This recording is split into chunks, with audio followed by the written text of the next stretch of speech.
It's so wonderful to talk to you. I have one quick question. I try to ask everybody's questions up front, but one of the biggest things about the Obama administration that broke my heart was the non-labeling of GMO. As a former educator, as a parent, and as a clean eater, I feel like this is one of the most important issues that we have in front of us.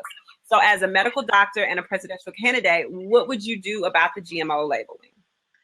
I would not only require labeling, I would actually put a moratorium on all GMOs and phase them out. And have no further expansion of GMOs, because there are many dangers with GMOs. And I can tell you about this as someone who spent a lot of time studying toxicology and environmental health. And one of the problems with GMOs is that when they modify them, the main thing they do is make them tolerant to high doses of toxic pesticides. So what GMOs have done basically is massively increase the use of chemical poisons in our agricultural system, in our farms, in our communities, that farmers are exposed to, consumers are exposed to, because this stuff gets absorbed into the plants.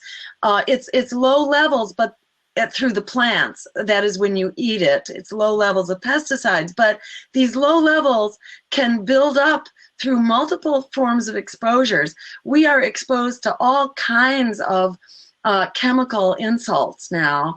A lot of it is coming through air pollution. Now you have the GMO pesticides coming up through the food supply.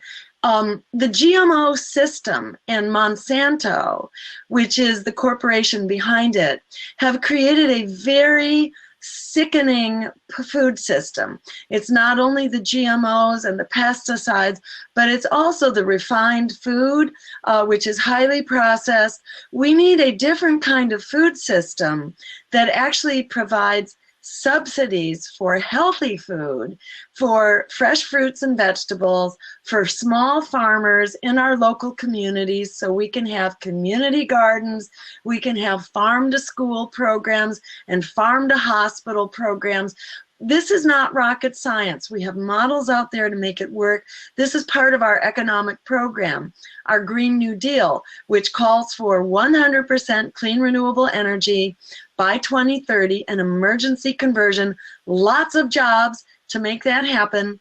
We call for a healthy agriculture system at the same time. And that means putting an end not only to GMOs, but to the whole system of corporate industrial agriculture, which is really killing our health as well as the planet, and the biosphere too, because they're basically reducing many forms of corn or soy. Nature loves diversity.